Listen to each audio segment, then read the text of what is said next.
melihat kelakuan orang Arab, menganggap orang Arab itu jahil, aneh orang Arab ini. Orang lain mah ekspor impornya mah beras, kertas, nah ini ekspor impornya tuh Tuhan. Nah, melihat keadaan seperti itu jemaah sekalian yang terjadi di masyarakatnya, Nabi Ibrahim tidak setuju. Sampai kemudian Nabi Ibrahim menghancurkan seluruh patung dan menyisakan patung yang besar. Seolah-olah patung yang besar menghancurkan patung yang kecil. Nah, itu logika Nabi Ibrahim jemaah sekalian. Lalu jemaah sekalian, biasanya kita orang Indonesia itu di malam satu suro banyak sekali melakukan hal-hal yang banyak lah ya jemaah sekalian ya. Ada yang nyuci keris, ya, ada yang nyuci cincin, ya, pokoknya banyak banget. Kemudian apakah itu menjadi haram jemaah sekalian?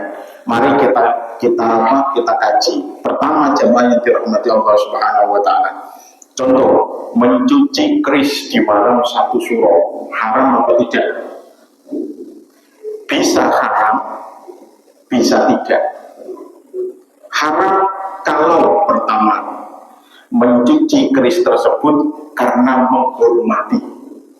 Yang kedua, menghormati makhluk yang bersemayam di dalam keris. Ini nanti kalau enggak saya cuci, makhluknya ngamuk, saya mati. Menganggap bahwa kerisnya itu memiliki daya dan upaya untuk membahayakan. Kalau seperti ini jemaah sekalian, jelas ini haram. Kenapa? Karena ritual memandikan kerisnya bukan hanya sekedar memandikan, tapi juga memberi penghormatan. Gak boleh jemaah sekalian. Tapi kalau sekedar punya keris, lalu di malam satu suro dicuci, tak ada maksud apapun, yaitu sama seperti jemaah sekalian punya mobil, lalu dengan sengaja mencuci mobil tersebut di malam satu suro. Tak punya maksud apapun kecuali agar mobilnya bersih. Boleh atau tidak? Boleh, tak ada masalah. Yang jadi masalah itu tujuan dan niatnya. Kalau niatnya membeli penghormatan kepada keris, aku tak nyuci keris lah, apa tujuannya? Agar rizkiku semakin banyak. Fix, musyrik. Tak ada kata jamaah sekalian ya. Aku tak nyuci keris lah, biar apa? Biar usahaku lancar. Soalnya rumah makanku kalau saya tempelin keris ini jadi lancar banget. Ya sudah itu. Jamaah sekalian, itu keharamannya.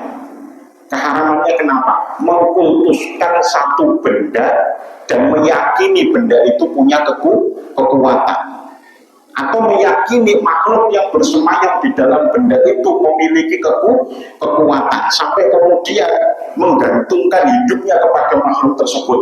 Jelas jemaah sekalian, ini membuat Allah tidak senang. Harusnya orang minta rezeki itu kepada Allah, ini kemudian malah yakinnya sama benda. Coba logikakan saja jemaah sekalian, orang yang kalau usaha pakai benda-bendaan, itu dia kalau benda itu hilang, dia merasa yakin nggak usahanya nanti sukses? Tidak. Berarti yang diyakini usahanya apa bendanya? Bendanya. Kalau meyakini bendanya, jelas haram, nggak boleh.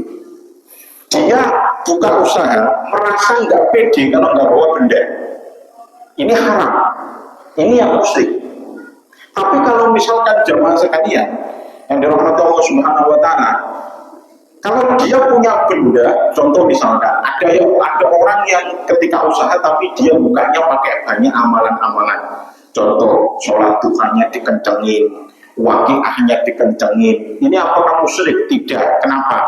Saat dia waqiah, saat dia sholat duha, satu yang dituju siapa?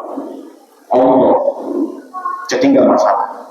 Tapi kalau mereka jemaah sekalian yang pakai benda-benda itu, dia itu akan yakin, akan merasa pede saat bawa benda itu. Saat benda itu hilang, kepedeannya hilang. Loh, ini benda yang saya tempel di sini kok sudah tidak ada. Wah, besok rumah makanku pasti sepi. Langsung sudah seperti itu. Nah, pemikiran-pemikiran ini jemaah sekalian yang di dalam syariat kita itu dilarang, tidak diperbolehkan. Ya, kenapa? Karena ini mengandung unsur mempercayai aspek lain selain Allah Subhanahu wa Ta'ala, dan itu tidak diperbolehkan. Yang kedua jemaah sekalian, dari hadis ini, la tiyarota wala hamata, kemudian la adwa wala tiyarota wala hamata. Tiaro itu kepercayaan, meyakini kalau ada burung yang apa? Yang mengitari rumah kita, berarti nanti penghuni rumah tersebut akan mengalami kematian. Jemaah sekalian, itu dari zamannya Rasulullah, orang Arab sudah biasa mempercayai itu.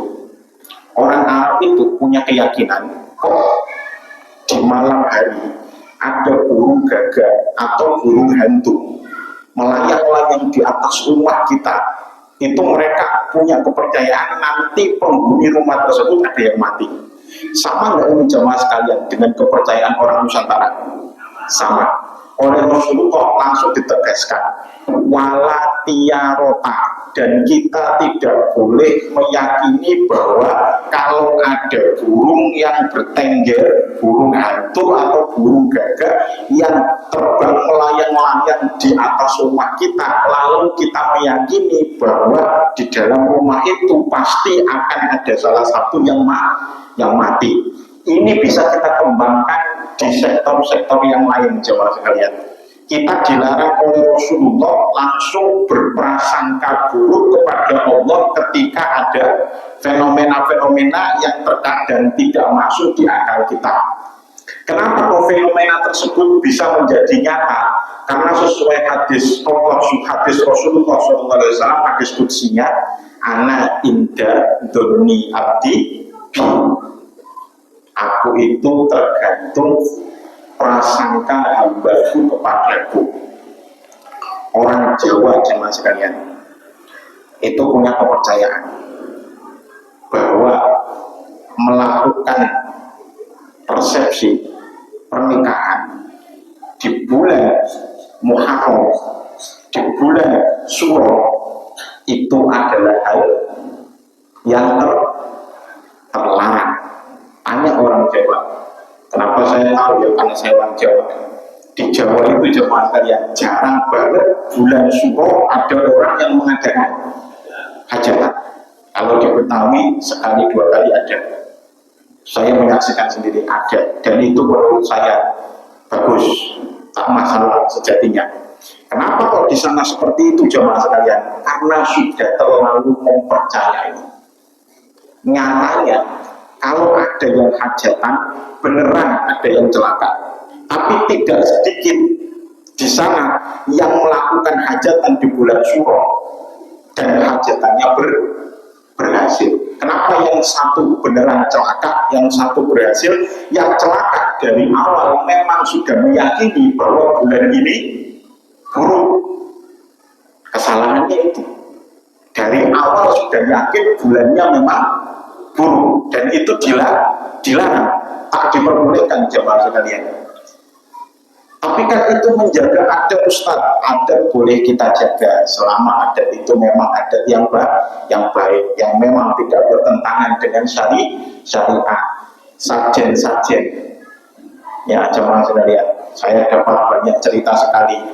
Dulu katanya jemaah sekalian di daerah Tambelang, di daerah Kampung Siluman, masih Bekasi jemaah sekalian, itu di depan pohon sering ada sajen-sajen. Apakah itu diperbolehkan jemaah sekalian? Logikanya begini, sajen itu dikasih kepada siapa? Kepada setan.